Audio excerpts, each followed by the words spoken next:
책 가운데 하나가 조그마한 책자입니다. 동화책이라고 할 수 있고, 셀세버스가 쓴 1664년에 썼던 아낌없이 주는 나무라는 책입니다.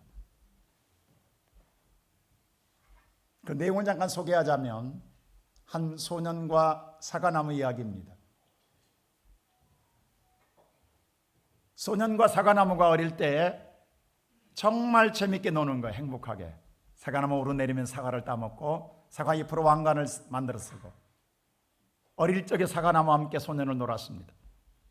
그러다 성장하는 과정 속에 청년이 됐을 때에 날마다 찾던 이 소년이 청년이 되고 난부터 사과나무를 찾는 기회가 적어지는 거예요. 멀어지는 가운데에 어느 날 청년에게 돈이 필요합니다.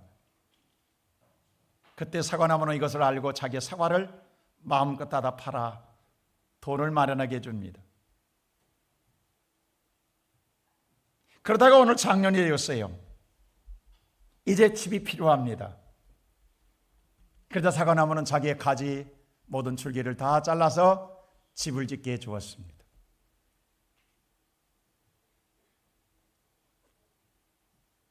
그리고 이제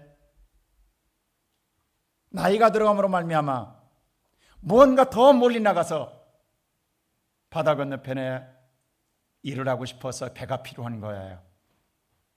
그러자 사과나무는 자기의 몸뚱이를 잘라 배를 만들어 주었습니다. 이제 밑둥이밖에 남지 않았습니다.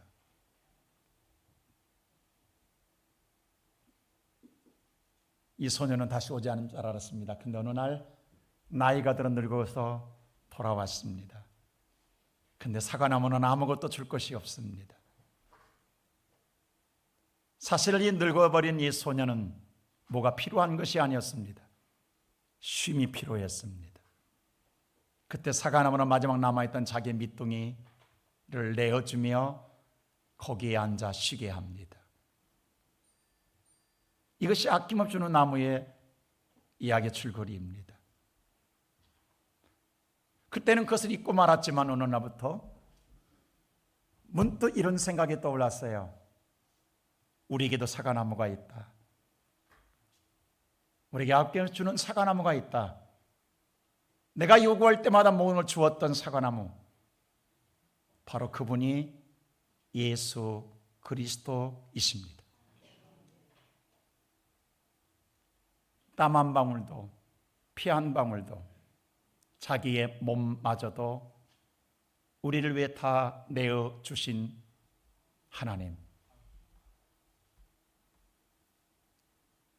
다 내어준 하나님, 마지막 밑둥이 남았을 때에 오늘 우리가 거룩한 주의 날 그 밑둥이에 앉아서 우리는 하나님께 쉼을 얻고 있는지도 모릅니다.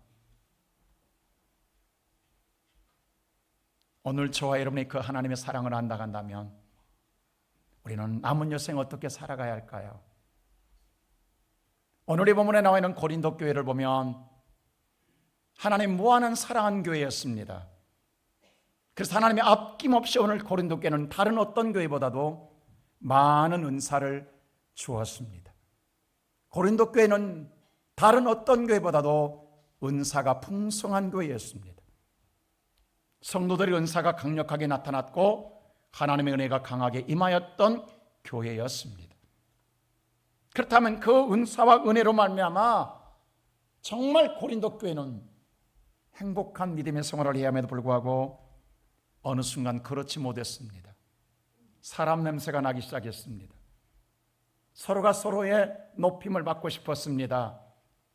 서로가 서로의 잘났다는 자기의 자신을 드러내고 싶은 마음이 생겨났습니다. 이러한 모든 것들이 아픔이 되고 상처가 되고 다툼이 일어나는 일들이 생겼습니다. 그래서 부정한 일까지 일어납니다. 하나님의 교회가 하나님을 기쁘게 하는 것이 아니라 하나님 마음을 아프게 하는 교회로 타락해버렸습니다. 얼마나 안타까운 일이겠습니까? 그런데 그럼에도 불구하고 다는 아니더라는 거예요. 그럼에도 그 속에 하나님의 사랑을 알고 하나님을 사랑하는 성도들은 흔들림 없이 변함없이 그런 여건과 환경 속에도 그리스도의 삶을 살아가는 자들이 있더라는 것입니다. 아름다운 신앙의 모습을 갖추는 자들이 있더라고 하는 사실입니다. 오늘 이들에 대하여 하나님은 뭐라고 말하느냐? 이들을 알아주어라라고 말씀합니다.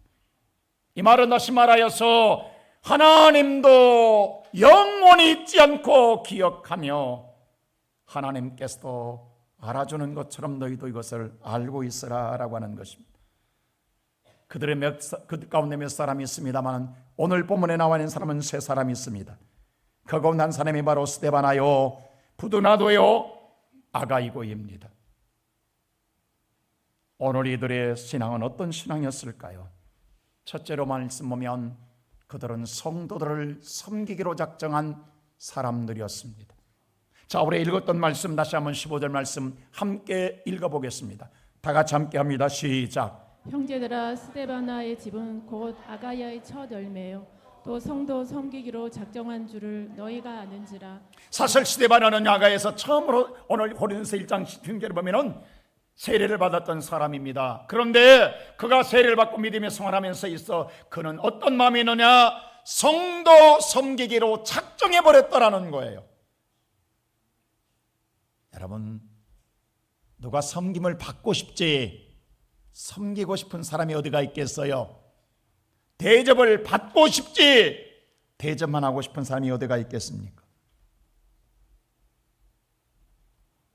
그런데 이들은 성도 섬기기로 작정했다라는 거예요. 그게 어느 순간에 영원했다라는 겁니다. 지금 고린도 교회는 서로 누가 잘났느냐, 누가 더 높임을 받느냐, 누가 대접을 받느냐, 이것으로 오늘 파벌이 생겨지고 권력 다툼이 일어나고 있습니다. 처음부터 그렇겠냐는 거지요. 아닙니다. 처음에는 은혜가 충만했습니다. 처음에는 다 하나님의 은혜 앞에 하나 되었습니다. 그러나 어느 날부턴가 서로가 오늘 그 믿음이 사라져버리고 옛날에 하나님 믿기 전에 본성이 드러나기 시작합니다. 여러분, 그래요? 우리가 사람 예수를 믿어도요, 우리의 본성을 버려지지 않더라고요. 눌려 있을 뿐이지. 이게요, 빈틈만 생기면 삐지고 나와요. 그래서 항상 우리가 깨어있지 않으면, 항상 우리가 믿음으로 이기지 못하면 순식간에 우리는 옛날로 돌아가 버린다는 겁니다. 오늘 고린도 교인들이 그렇습니다. 옛것으로 돌아감으로 말미암아 시기, 질투, 미움, 다툼이 끊임없이 일어나고 있는 거예요. 그 속에서도 이들은 이런 환경과 여건 속에서도 변함없이 그들을 섬긴다라는 것, 그것을 보면서도 그들을 오늘 받들어준다는 게 얼마나 힘들고 어려운 줄 아십니까? 제가요, 목회하면서요, 예수를 믿지 않는 자가 어떤 핍박이나 어떤 시련을 줘도요, 그건 다 포용할 수 있겠어요. 받아들이고, 저분은 예수를 모르는 사람이 그래, 그럴 수 있어 라고 하는데, 예수를 믿는 사람이 힘들게 하면 그건 참아내기 힘들더라고요. 안 되더라고요. 어떨 때는 미움이 생기더라고요. 이해가 안 되더라고요. 여러분요, 예수를 믿는 자가 변화되면요, 화가 나요. 어떨 땐 미움도 생겨요. 근데 그를 참고 받들고 섬긴다라는 게 얼마나 어려운 줄 아십니까? 이건 인간의 마음으로는 못해요. 내 안에 예수님이 오셔서 예수께서 그 마음을 움직일 때만 가능한 일이에요. 예수님께서 할 때만이 가능한 일이지, 우리의 의지, 우리의 결심은 쉽게 무너져요. 그리고 바로 우리는 분노로 바뀌어지게 돼요. 근데 오늘 놀랍게도 오늘 스바나나 부르나고나 아가이고는 그렇지 않았다라는 거예요. 아예 섬기려 했던 그 마음이 변함없이 흔들림 없이 지켜나갈 수가 있었다고 하는 사실입니다. 이건 고린도 교회만 그렇지 않습니다. 오늘날도 마찬가지지만 예수님을 따르던 제자들도 마찬가지였어요. 여러분, 예수님을 따르던 제자들이 얼마나 위대합니까? 그들의 직장도, 그들의 생업에 터졌던 배도 버리고, 그들의 가정도 버리고, 오늘 그들의 고향도 버리고 예수를 따라다니는 사람들입니다.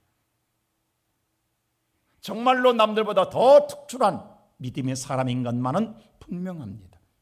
그랬던 제자들도 어느 날 예수님께서 이런 말을 해요. 내가 장차 정말로 신중한 말을 합니다.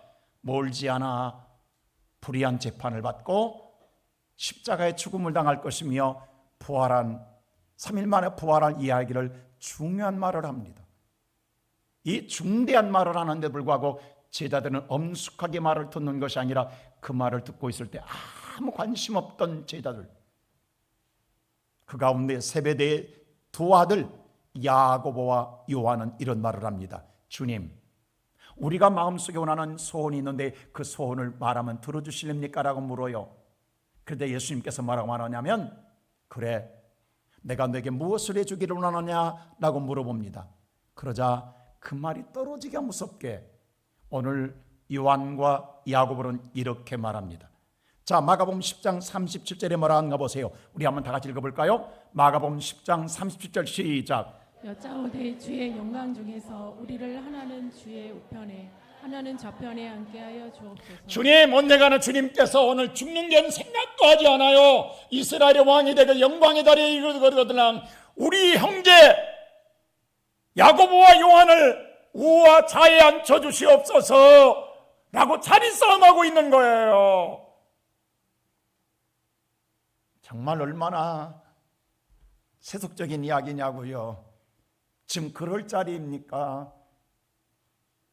그런데 오늘 이들은 오직 예수를 통하여 한 자리 얻고 싶은 거예요. 높은 자리에 앉고 싶은 거예요.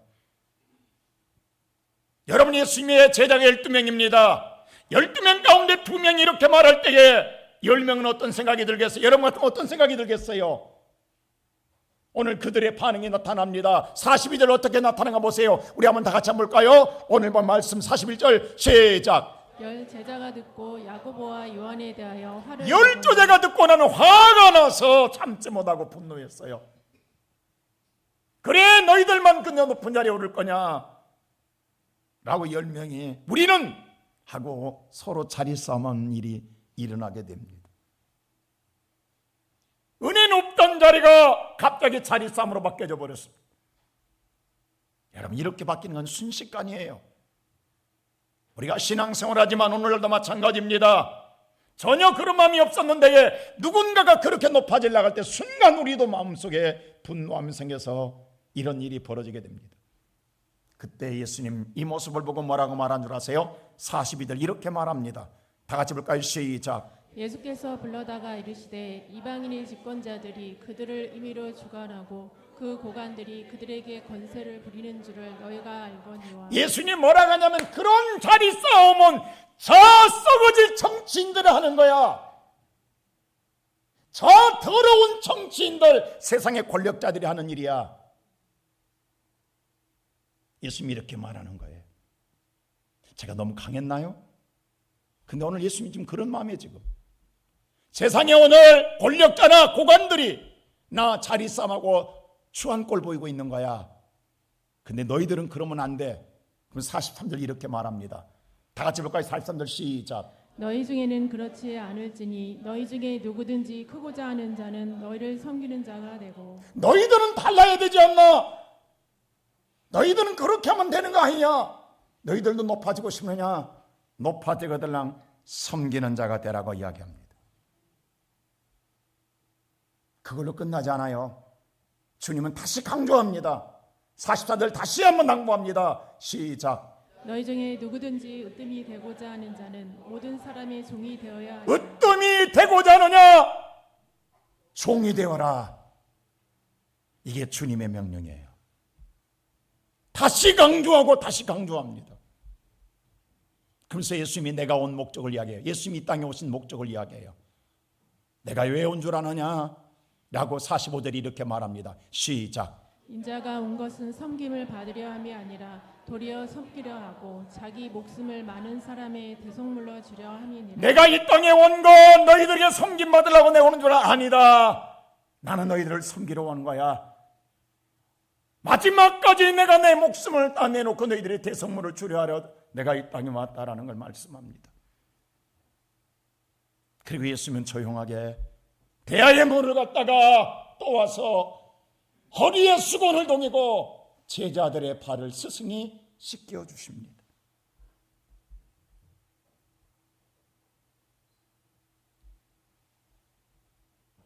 사랑하는 성도 여러분, 세상은 한계가 있습니다. 세상은 기간이 있습니다.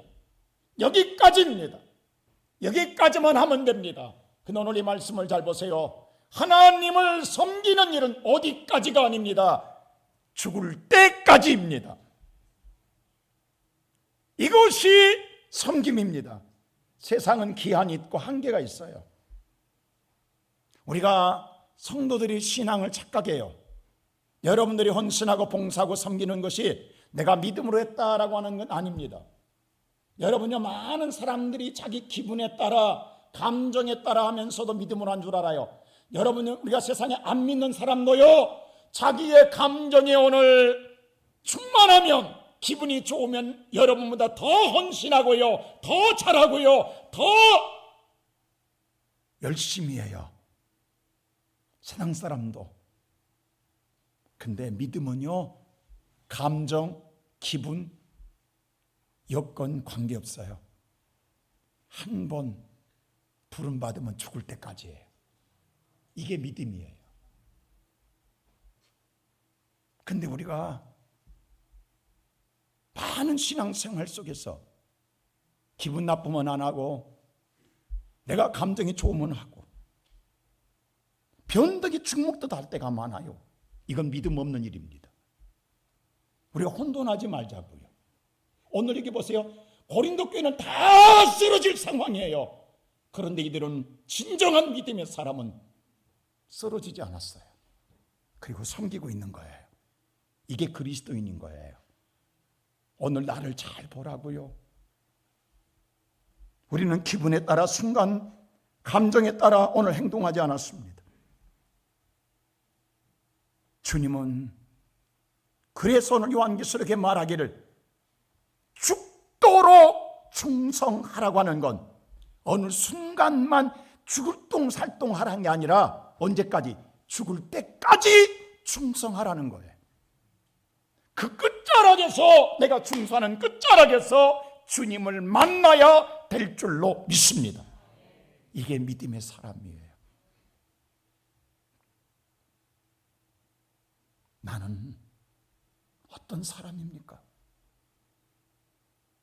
오늘 예배드리는 사랑하는 우리의 모든 저나 우리 장모님이나 우리 권사님이나 집사님들이나 우리가 지금까지 기분이나 감정에 따라 했다고 한다면 이제는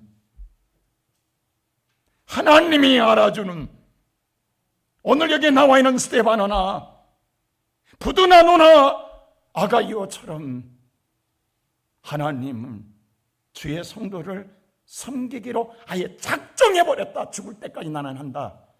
그 마음의 신앙으로 살아가는 우리가 되기를 주의 이름으로 축원합니다. 두 번째 이들은 어떤 사람이냐? 부족함을 채워주는 사람들입니다. 자, 오늘 17절 말씀 다시 한번 볼까요? 다 같이 17절 말씀 시작. 내가 스데바나와 버드나도와 아가이고가 온 것을 기뻐하노니 그들이 너희 부족한 것을 채웠음이라. 사람은 누구나 다 부족해요. 사람은 태어날 때부터 부족합니다. 그래서 태어날 때부터요, 채우려고 울면서 태어나요. 젖달라고, 채워달라고. 사람은 태어날 때부터 채워달라고 울면서 태어나요. 언제까지? 죽을 때까지입니다. 세상 거로는 죽을 때까지 만족이 없어요. 여러분, 지금까지 얼마나 많은 걸 우리가 먹고 얼마나 많은 걸 가졌어. 지금도 우리는 배고파요. 지금도 우리는 굶주려요. 지금도 부족해요. 누구 하나 만족한 사람 아무도 없어. 근데 누구를 채워주냐고. 나도 못 채웠는데, 나도 부족한데 누구를 채워줄 수 있냐고. 못 채워줍니다. 근데 오늘 이들은 채워줬다라는, 도대체 어떤 사람이냐고. 채울 수 있는 게 딱 한 가지입니다. 세상 것으로 내가 아무리 많은 걸 가져도 못 채워줍니다. 근데 여러분과 내가 예수가 내 안에 들어오면 예수 한 분으로 만족해 주는 순간 세상 건 다 내려놓게 됩니다. 그때부터 남을 채워줄 수가 있는 거예요. 예수가 들어오지 아니하면 절대로 못 채워줍니다. 여러분, 내가 축복받으면 해줄 거야? 아닙니다. 못합니다. 근데 없어도요, 내 안에 예수가 들어오면 그때부터는 나는 누군가를 채워줘야, 나는 누군가를 향하여 손을 내밀어줘요. 돈이 필요할 때에, 배가 필요할 때에, 집이 필요할 때에 내어주는 자. 사과나무는 사과를 내어줬고 자기의 가지를 내어줬고 자기의 몸뚱아리를 내어줬던 것처럼 예수 그리스도는 오늘 여러분과 내가 우리의 굶주림과 우리의 오늘 힘든 여정을 가지고 주 앞에 기도할 때마다 채워주었고 살려주었고 오늘 또 여러분과 나의 응답에 주었을 때에 우리는 바다 세상으로 돌아가 버렸지 돌아왔느냐 이 말입니다. 그럼에도 주님은 오늘 또 우리를 기다리시는 하나님이십니다. 사랑하는 성도 여러분, 언제까지 탈락해야 될까요?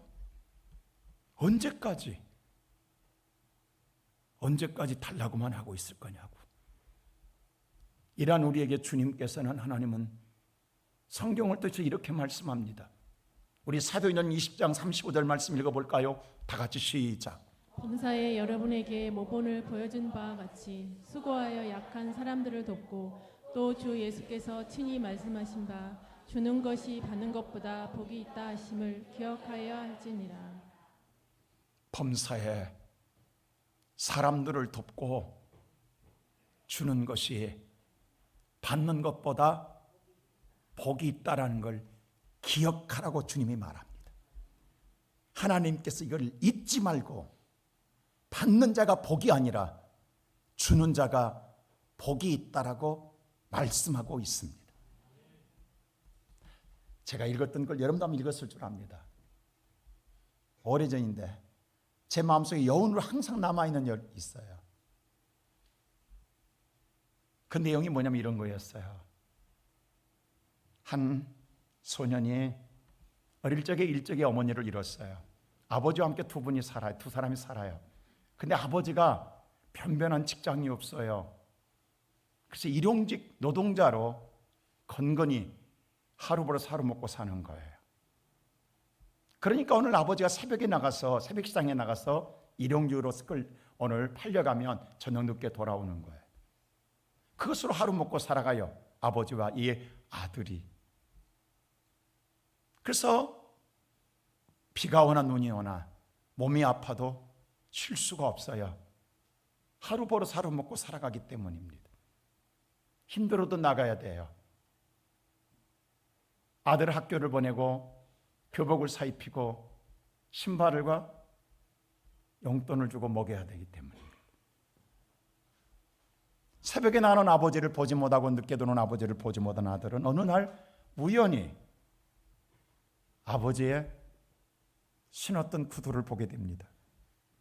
근데 놀랍게도 구두에 뒤축이 다 달았어요.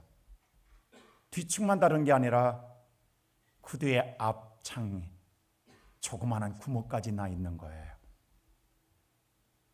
아들은 너무도 충격을 받았어요. 아버지는 벌어서 자신에게 쓸 여력이 없어요.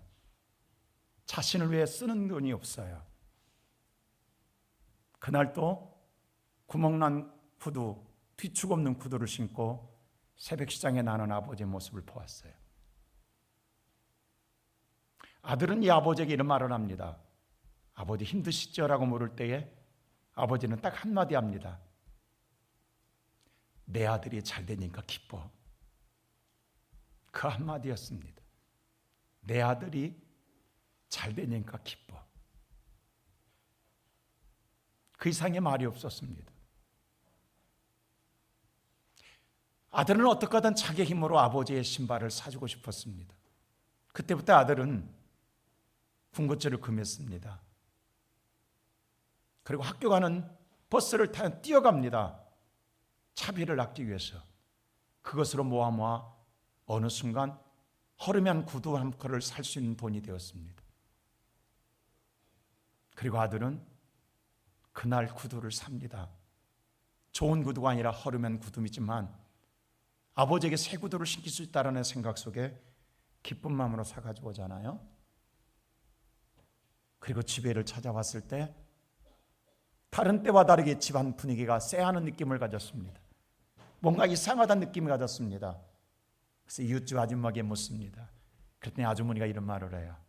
오늘 아버지가 공사판에 나가서 과로로 쓰러지셨단다. 그리고 병원에 있단다라고 말을 합니다. 병원에 달려갔을 때 의식이 없어요. 그리고 며칠 후에 아버지는 세상을 떠나갑니다. 아버지 영정 앞에 아들이요, 어떻게 한 줄 아세요? 그 새로 산 신발, 신어보지 못한 신발 구두를 올려놓고 이렇게 말합니다. 아버지, 여기 구두 사왔습니다.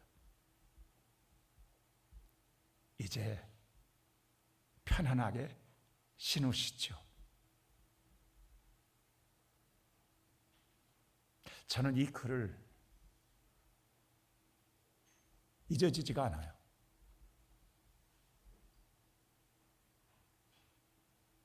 사랑하는 성도 여러분, 얼마를 가져야 만족하시겠습니까? 여러분들이 얼마나 받아야 그만 받겠다고 하겠습니까?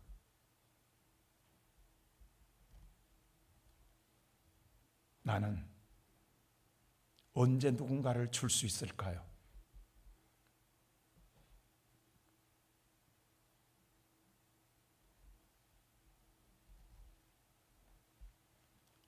흔히 이런 말을 합니다. 사랑은 준비해서 하는 것이 아니라 그냥 하는 거라고. 내일은 내게 약속되어 있는 시간이 아니라고. 오늘이 내 시간이라고. 더 늦기 전에. 사실 우리가 없어서 못함이 아니라 깨닫지 못하기 때문에 못하고 있는 겁니다.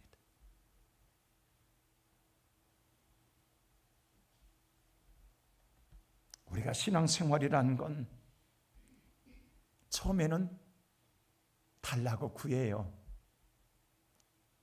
근데 신앙의 완성은 마지막 죽어가는 거예요. 줌으로 완성을 이루지 받음으로 완성을 이루지 않습니다.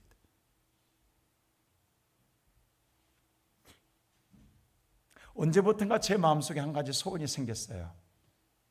우리 교회가 멀잖아. 이제 성전을 지을 텐데 우리 다 알다시피 우리 힘으로 지은 것 아니잖아요. 그 좋은 아름다운 성전 정말로 많은 돈을 들여 지을 건데 하나님이 짓게 해주시잖아요. 그냥 하나님이 우리에게 주신 거잖아요. 여기 우리 성전쯤에서 부담 느끼는 분이 한 번도 없잖아요. 우리는 기쁨으로 그날을 기다리고 있잖아요. 제가 하나님께 너무 죄송한 거예요. 정말 우리 힘으로 조그마한 것 한번 짓고 싶은 생각이 있는데 없는 거예요. 근데 어느 날부터인가 우리 기아대 측에 제가 서울시를 담당하고 있는데 제 카톡에 쇼트가 계속 날라오는 게 하나 있어요. 그게 뭐냐면 네팔 선교사님이에요. 여러분 지금 세계에서요 가장 부흥하는 나라가 두 나라가 있어요. 기독교가. 어딘 줄 아세요? 그 하나가 네팔이에요. 이건 이슬람 국가요, 힌두교 국가요, 불교 국가입니다. 그런데 놀랍게도 한국 선교사가 들어가서 지금 네팔이 뒤집어져 있어요. 가는 쪽쪽 모든 우상을 버리고 예수를 영접하는 이 역사가 일어납니다. 기하급수로 네팔이 붕하고 있어요. 또 하나 나라가 있어요. 어딘지 같아요, 여러분들? 놀라지 마세요. 이란입니다. 여러분, 전쟁하고 이란이 지금 전쟁 끝나고 나면 기독교 국가로 바뀐다는 사실 아세요? 이게 엄청난 무서운 사건이 일어나고 있다고. 지금 이란 국민들 속에서요, 예수를 믿고 하나님께로 돌아오는 신앙의 변화가 내적으로 일어나고 있다는 사실입니다. 이게 하나님이 하신 일인데, 근데 네팔의 문제가 뭐냐면 산악지역이잖아요. 교회가 없어요. 너무 가난한 나라예요. 그래서 보면은 자기들 여력으로 교회를 지을 수도 없어요. 예배를 드리게 주일날 산을 넘어 4시간을 가야 돼요. 4시간을. 그리고 1시간 예배 드리고 4시간 타고 돌아오는 거예요. 걸어서. 주일날 예배 한번 드리기 위해서. 하루를 다 가는 거예요. 그들의 소원은 가까운 데서 예배를 드리고 싶은 거예요. 그 허리가 굽은 할머니들이, 그분들은 몇 시간 걸리겠냐고. 그래서 선교사님이 너무너무 안타깝게 여기는 거예요. 그래서 저도 마음속에 그 설교를 준비하다가 우리 교회가 오래전에, 우리 청년들이 한 10년 전에 필리핀에 선교사님이 계시는 선교지에 우리 청년들이 비전 트립을 간 적이 있어요. 서상로 선교사가 있는 곳. 근데 그분이, 우리 잊어버렸어요. 우리도 한 10년 되나요, 우리 청년들? 되죠? 그리고 잊어버렸거든요. 근데 문득 생각이 들었어요. 그분이 어디 네팔에 있다고요. 그래서 전화를 10몇 년 됐어요. 전화번호가 안 바뀌었을까 하면서 한번 해봤어요. 옛날 전화를 했더니 받아요. 그분이 네팔에서 더 오진 푸탄은요 완전히 왕정국가 불교국가입니다. 거긴 더더욱 세계에서 가장 기독교를 핍박한 나라입니다. 기자 이름도 못 뺍니다. 예수 이름 거기에 좀 들어가 있어요. 그래서 복음을 전하다가 쫓겨나서 지금 네팔에 와 있다는 거예요. 근데 갑자기 2주 전에 그분이 본래 경찰 공무원이에요. 근데 아내 되신 분이 세상을 일찍 떠났어요. 그 세상을 다 하나님 뜻으로 살아야 했다 생각하고 두 자녀 맡기고 혼자 선교사로 떠난 지 벌써 23년 됐다고 그래요. 오직 혼자예요. 근데 94세 된 어머님이 넘어져 고관절이 부러졌는데 치매가 와서 아무도 돌볼 적 없어서 잠깐 들어와서 지금 보고 있다고, 요양하고 있다고 그래요. 그래서 그랬어요. 선교사님, 네팔에 이렇게 부흥한다는데 교회가 없다면서요? 맞습니다. 지금 사정이 그렇습니다. 그렇다면 네팔에 얼마나 가지면 지을 수 있을까라고 물었더니 오지 시골은 2,600부터 좀 나은 데는 5,000까지 든다고 그래요.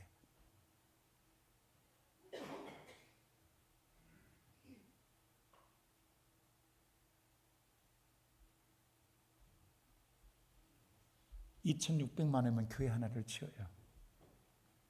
좀 더 나은 데는 5천만 원이면 진다고 그래.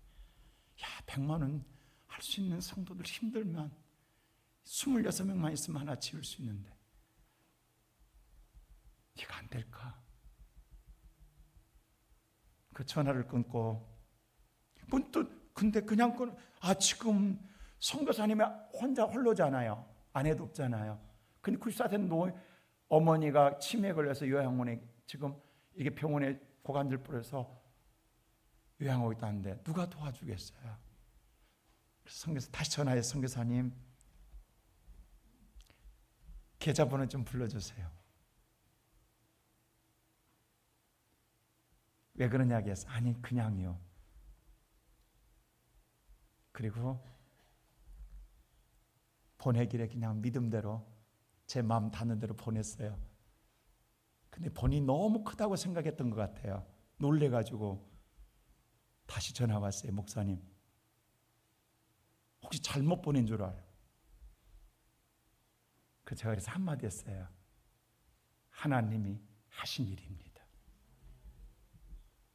사랑하는 성도 여러분, 우리가 하나님께 받은 은혜는 헤아릴 수 없잖아요. 언제까지만 받고 갈 거냐고. 내가 이 땅에 왔다 어느 날은 갈 건데 점 하나라도, 흔적 하나라도 남기고 가지 않겠어요? 다른 건 몰라도 다 불살라져도 하나님을 위해서 점 하나라도 남길 수 있다면 아름다운 일이 아닐까 기도하고 있습니다. 이제는 우리 다 부족한 사람들입니다. 여기에 잘난 사람 누구 있어요? 아무도 없어요. 근데 우리가 예수와 내 안에 있으면 서로 따뜻한 손 한번 잡아줘도 그 따뜻한 손 한번 잡아줌이 서로의 힘이 되고 도움이 되고 부족함을 서로 채워져 간다면 우리 모두는 다 채움을 입는, 하나님의 은혜로 채움을 입는 복된 성도가 될 줄로 믿습니다. 이 아름다운 신앙의 공동체가 누구 자기 이야기할 것이 아니라 우리라도 이루어가기를 주님의 이름으로 축원합니다. 마지막으로 세 번째, 시원케 하는 분들이었어요. 자, 18절 말씀 한번 다 같이 볼까요? 다 같이 한번 보겠습니다. 다 같이 시작. 그들이 나와 너희 마음을 시원하게 하였으니 그러므로 너희는 이런 사람들을 알아주라. 여기 시원하게 했다라는 말의 원문은요, 용기를 주었다라는 거예요. 힘을 주었다라는 거예요. 즐거움을 주었다라는 거예요. 그 사람의 근심을 덜어 주었다라는 겁니다. 이게 시원하게 준 거예요. 그 사람이 고민하고 걱정했던 것을 누군가가 해결해 주면 얼마나 시원해, 속 시원하냐고요. 오늘날 세상을 보면요, 고개 숙인 남자만 있는 게 아니라 여자분도 많습니다. 그도 그럴 것이 너무 힘들어서, 너무 어려워서, 너무 아파서, 너무 안 돼서, 너무 무거워서, 너무 괴로워서 하는 쪽쪽 안 됨으로 이 용기가 없어요. 인정도 못 받아요. 그래서 고개 숙일 때가 많아요. 근데 제가 몇 주를 걸쳐서 말씀하고 있잖아요. 그렇다고 우리는 포기하지 말자고, 낙심하지 말자고, 절망하지 말자고. 우리에게 누가 있기에? 예수가 있기에.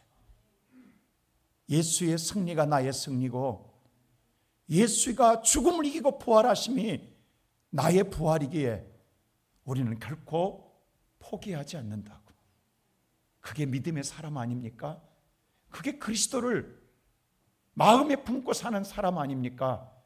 성경에 보면요, 대비되는 두 사람이 나와요. 이스라엘의 초대 왕이었던 사울 왕과 두 번째 왕인 다윗 왕은요, 너무 상반되게 나와요. 똑같이 왕을 했지만 이렇게 다를 수 있냐고요. 사울이 왕인 때 블레셋 나라가 쳐들어왔어요. 오늘날 팔레스타인들이에요. 오늘 그 가운데에 블레셋 장군 가운데에 골리앗이라는 거대한 장군이 있어요.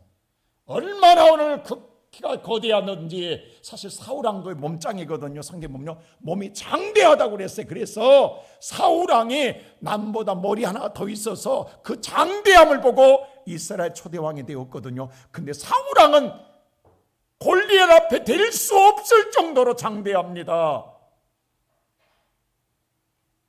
그래서 전쟁에 나갔다가 무서워서 벌벌 떨고 있었어요. 싸울 여력이 없었어요.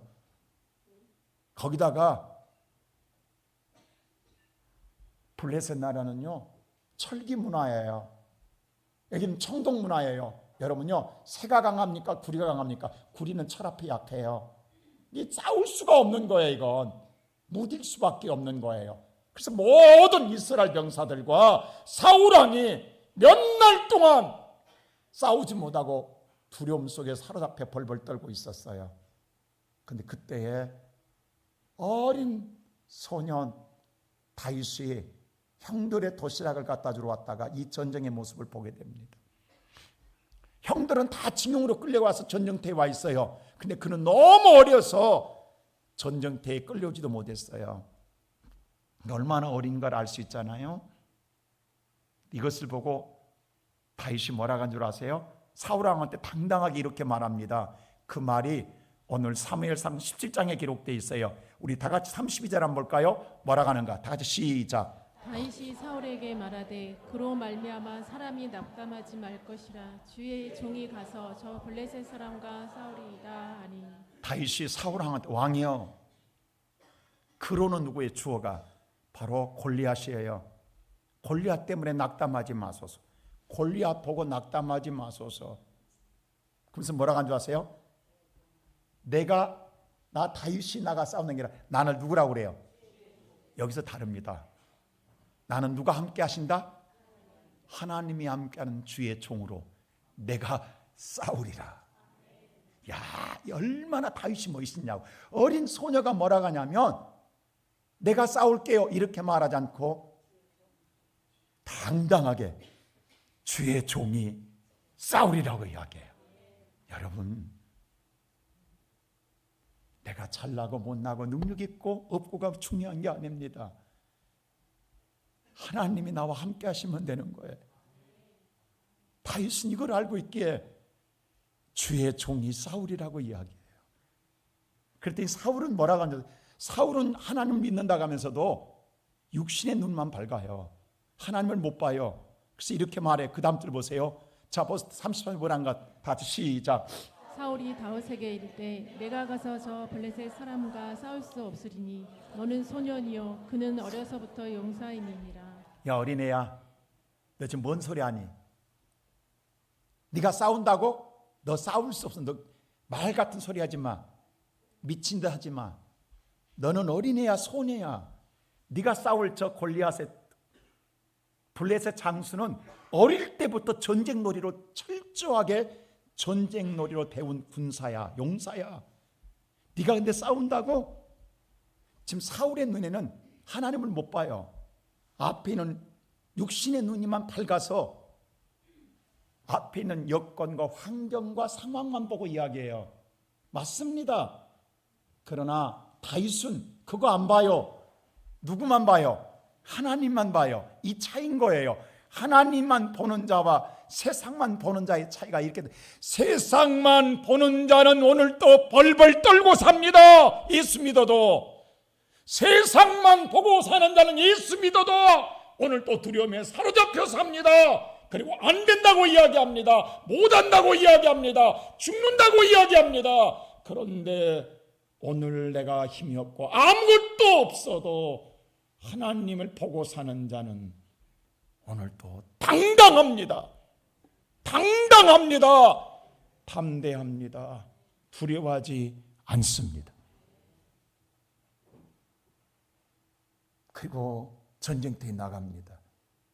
어떻게 나간 줄 아세요? 여러분 잘 아는 45절이 여기서 이렇게 나와요. 자, 45절 볼까요? 다 같이 시작. 다윗이 블레셋 사람에게 이르되 너는 칼과 창과 단창으로 내게 나아오거니와 나는 만군의 여호와의 이름 곧 내가 무욕하는 이스라엘 군대의 하나님의 이름으로 내게 나아가노라. 블레셋 사람들은 골리앗을 다 세상껏 모든 무기 다 가지고 나온다. 세상껏 강한 힘, 세상 환경, 여건, 좋은 스펙 다 가지고 나온다. 다 가지고 나와봐라. 나는 오직 하나님 여호와 하나님 이름으로 나가겠다. 근데 이때 나갈 때 뭐라고 하는지 아세요? 그동안에 사울이 얼마나 당한지 몰라요. 오늘 골리앗이 뭐라고 했어요? 네 하나님이 어디에 있느냐? 네 하나님께서 나와보라고 해라. 모욕 사울만 당한 게 하나님까지 오늘 골리앗이 가진 오늘 모욕과 욕을 다 했어요. 제가 신앙생활하면서 목회하면서요, 저를 욕한 건 참을 수 있겠어요. 근데 저도 지금도 못 참는 게 있어요. 하나님 욕한 건 못 참겠어요. 그때 제가 꼭 하는 말이 있어요. 하나님, 나한테 욕한 건 참겠습니다만 저 욕하는, 하나님을 욕하는 저 소리는요, 하나님 한번 보여주세요. 제가 지금도 그 기도합니다. 이건 굉장히 무서운 기도거든요. 제가 알아요. 근데 제가 용납이 안 돼요. 아직도 내가 성숙되지 못한 것 같아요. 목사인 저도. 아직도 내가 아직도 덜 됐어요. 제가 솔직히 고백합니다. 전 성자 아니에요. 다른 건 아직 사람 나한테 욕한 건 참아요.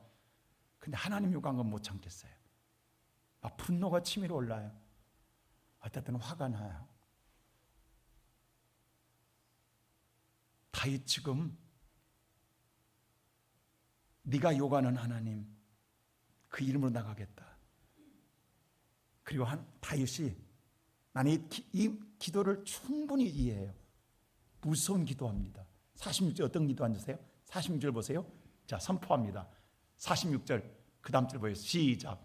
오늘 여호와께서 너를 내 손에 넘기시리니 내가 너를 쳐서 내 목을 베고 블레셋 군대의 시체를 오늘 공중의 새와 땅의 들짐승에게 주어 온 땅으로 이스라엘에 하나님이 계신 줄 알게 하겠고.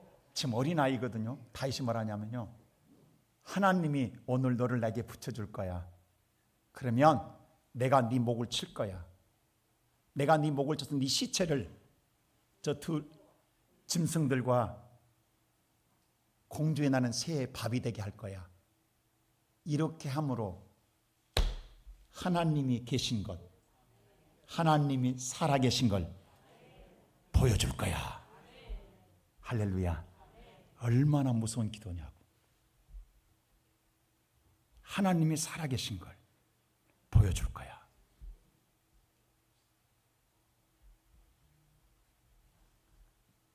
그리고 47절이 나갑니다.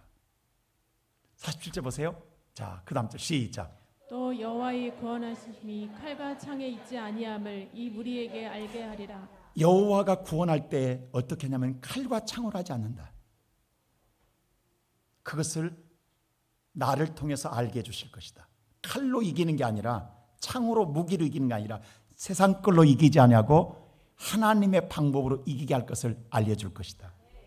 그 방법이 뭐냐고요. 자, 그 다음 절 보세요. 이렇게 합니다. 48절. 자, 48절 보여주세요. 49절 9절 시작. 손을 주머니에 넣어 돌을 가지고 물매로 던져 블레셋 사람의 이마를 치매 돌이 그 이마에 박히니 땅에 엎드러지니라. 여러분, 이제 초등학교 몇 학년 그 애가 힘이 있으면 얼마나 있겠어요. 그 주머니에 물맷돌 가지고 던졌는데 이마에 맞아 골리앗이 엎드려 죽었다라는 거예요. 그러니까 많은 사람들이 이렇게 말을 해요. 다윗이 어릴 적부터 양치면서 양몰이 하면서 그걸로 계속 돌멩이로 사자 쫓아냈기 때문에 어릴 때 훈련을 많이 해서 잘 맞췄을 것이다. 에이라이. 여러분도 그렇게 믿으세요? 아까 그랬죠. 다윗이 그랬잖아요. 이번 전쟁은 누구한테 속해 있다? 구원도 누가 하실 것이다? 칼로 창으로 하니까 하나님이 하신, 하나님 방법이라는. 그럼 하나님이 하신 내가 하냐고. 내 능력과 내 수단으로 하나님이 하시지. 믿습니까? 그럼 하나님이 어떻게 한가 보세요. 지금 골리앗은요 투구를 썼어요. 여러분 투구 한번 보여주세요. 이겁니다. 여러분 투구 이게 뒤집었으면 헬멧 같은데 코까지 씌워져. 양 눈만 보여. 눈만. 코까지 다 덮여 있다니까요. 근데 그 돌멩이 맞은다고 이마가 뚫어진다고요. 총으로 쏴도 안 뚫어져요. 이 투구가. 근데 돌멩이 맞아서 뚫어진다고요. 어린아이 돌멩이가. 여러분, 정확히 맞춰서 떨어진 게 아니라 그냥 돌멩이 던져도 던지는 순간 하나님의 능력이, 하나님의 역사가 뚫어버립니다. 믿습니까? 내 능력이 아니에요. 전지전능한 하나님이 뚫으시는 거예요. 소도 이야기했잖아요. 구원을 하나님이 하실 거라고. 오늘 예배드리는 성도 여러분, 왜 오늘 자꾸 예수를 믿는다고 하면서도 저와 여러분은 내 능력 안에서만 믿으려고 하십니까? 그래서 못한다고 하십니까? 안 된다고 하십니까? 나는 믿고 행하시면 그 다음에 누가 하신다? 하나님이 일하십니다. 그랬더니 어떤 일이 있어요? 50절 보세요. 50절 다 같이 시작. 다윗이 이같이 몰매와 돌로 블레셋 사람을 이기고 그를 쳐 죽였으나 자기 손에는 칼이 없었더라. 블레셋 골리앗을 쳐 죽입니다. 근데 그의 손에는 칼 무기가 없더라. 할렐루야. 여러분, 지금 골리앗 때문에 얼마나 이스라엘 백성들과 사울이 벌벌 떨고 있었냐고, 두려워 떨고 있었냐고, 날마다 잠 못 자고 얼마나 고민하고 살았냐고. 근데 어린 믿음의 다윗이 와가지고 한 방에 속이 후련하게 시원하게 해결해 줬냐고. 이게 시원케 하는 자라고. 여러분, 능력이 있어 시원하게 함이 아니라 하나님 믿음의 역사가 여러분을 시원케 하실 줄 믿습니다. 여러분을 일으켜내고 여러분을 두려움에서 건져내고 살려내고 여러분을 즐겁게 하고 여러분을 무거운 짐을 벗게 하시는 역사를 일으키십니다. 오늘 이 시간 예배드리는 성도 여러분, 이 바보 예수가 아낌없이 주는 나무로 내게 있습니다. 여러분에게 있습니다. 이 바보 예수 100번 1000번 돌려먹어도 기다리고 계신 예수, 오늘 그 예수를 통하여 오늘 여러분과 내가 이 은혜를 누리고 이제는 새로운 삶으로 살아가는 우리가 되기를 주님의 이름으로 축복합니다. 기도합니다.